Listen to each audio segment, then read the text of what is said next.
नमस्कार मेरी YouTube family, हमशिका voice में आप लोगों का स्वागत है। आज हम लोग सुनते हैं फिर से एक नई कहानी। आज की शाम भी रोज की तरह ही थी। घर के अधिकतर सदस्य अपने अपने कमरों में थे। मैं रसोई में अपना काम निपटा रही थी। अचानक बाहर से मुझे मेरे पति की आवाज सुनाई दी। शायद वो मुझे बुला रहे थे।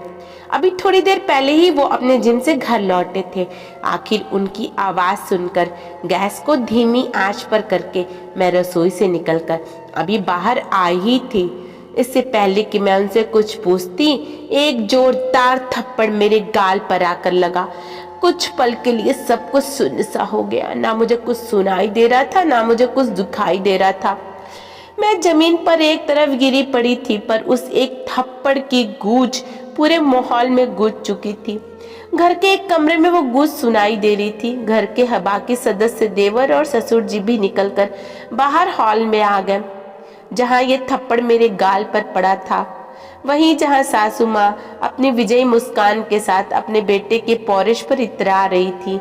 आखिर उनके बेटे ने उनके कलेजे को ठंडक प्रदान जो कर दी थी।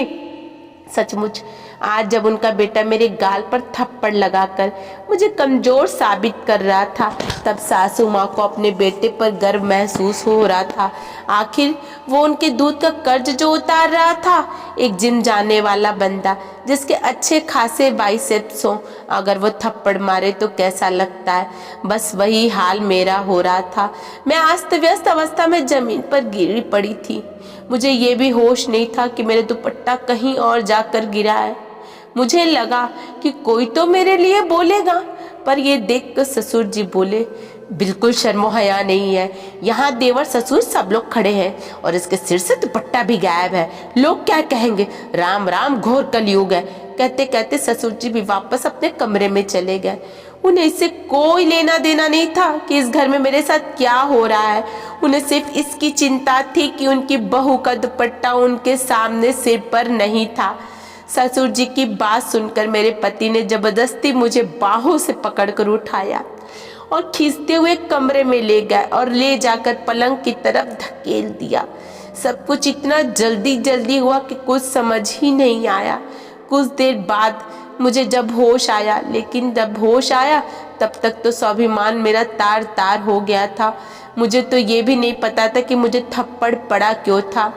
आखिर ऐसी क्या गलती कर दी थी मैंने?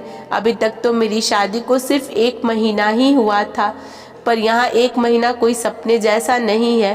एक एक एक्सीडेंट में, माता पिता की मौत के बाद, लोगों के कहने पर फटाफट अपनी जिम्मेदारी निभाने के चक्कर में चाचा ताऊ ने मेरी शादी इस घर में कर दी, क्योंकि इस संयुक्त परिवार में बेटी अकेले थी।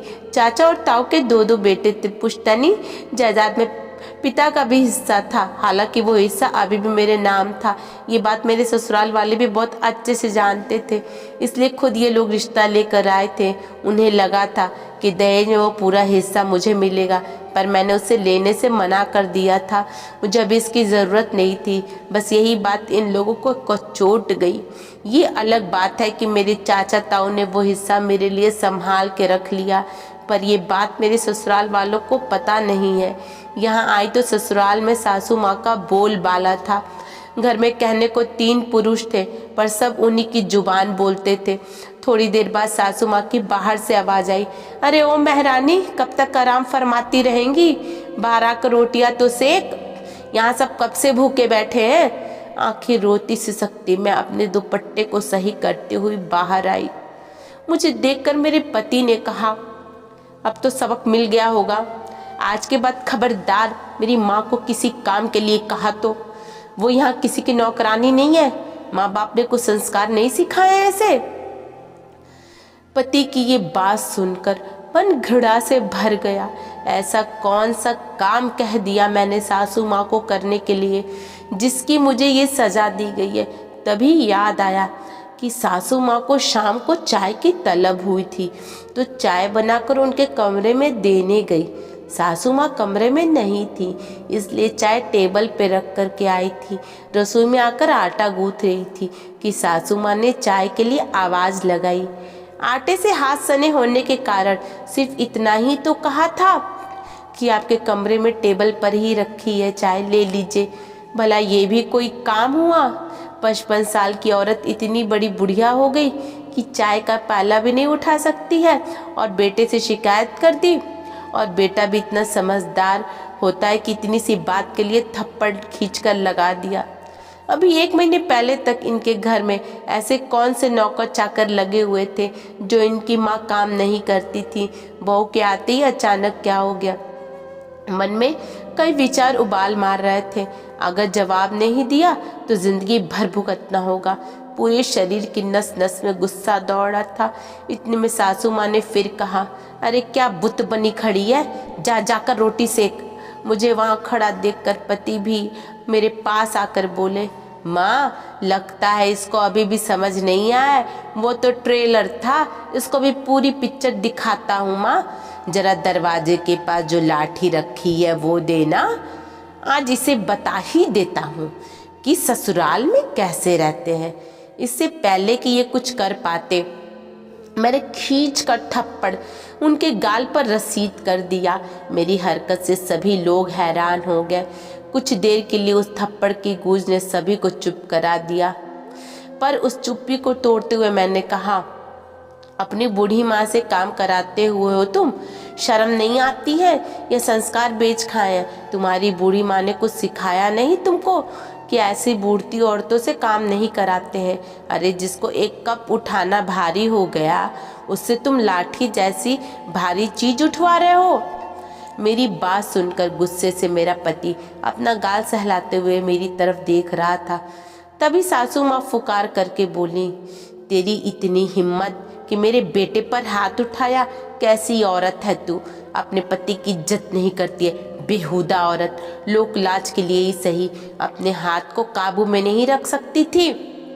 सासू माँ आप तो बड़ी महान है। जब बेटा बहू को थप्पड़ मार रहा था तो वो उसकी मर्दांगनी थी, अब बहू ने पलट कर थप्पड़ मारा तो बेहूदगी हो गई।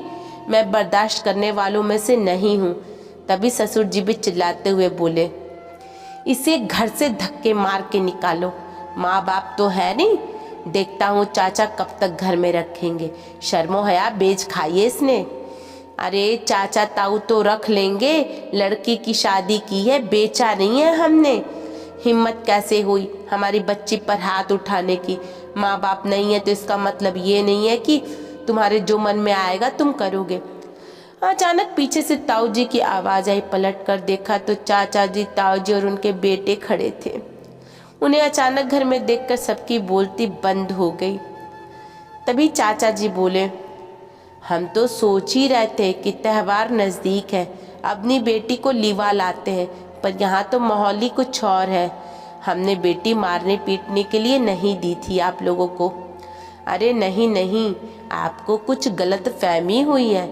ससुर जी ने बात को संभालने की कोशिश की, पर ताऊ जी ने हाथ दिखाकर रोक दिया।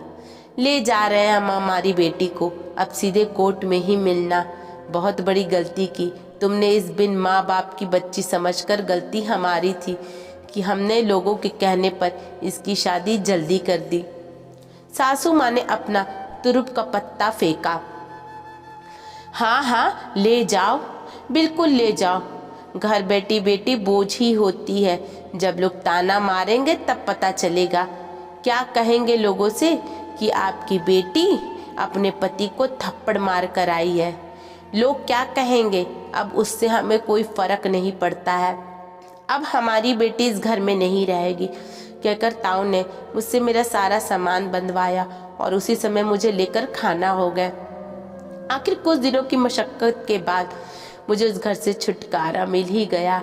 आज मैं अपने आगे की पढ़ाई कर रही हूँ और जब तक आत्मनिर्भर नहीं हो जाऊंगी तब तक ताऊ जी और चाचा जी मेरी शादी की बात करने तक से मना कर दिया। दोस्तों, आपको कहानी ज़रूर पसंद आई होगी। यदि आपको पसंद आई होगी तो हमें कमेंट में अपनी राय दे सकते हैं। पसंद आने पर आप इसे अपने दोस्तों के साथ शेयर ज़रूर करें। ऐसी ही नई नई मोरल स्टोरियों के लिए हमारे चैनल को सब्सक्राइब करना बिल्कुल भी ना भूलें। अपना कीमती वक्त हमें देने के लिए आप सभी का तहे दिल से धन्यवाद। राधे कृष्णा।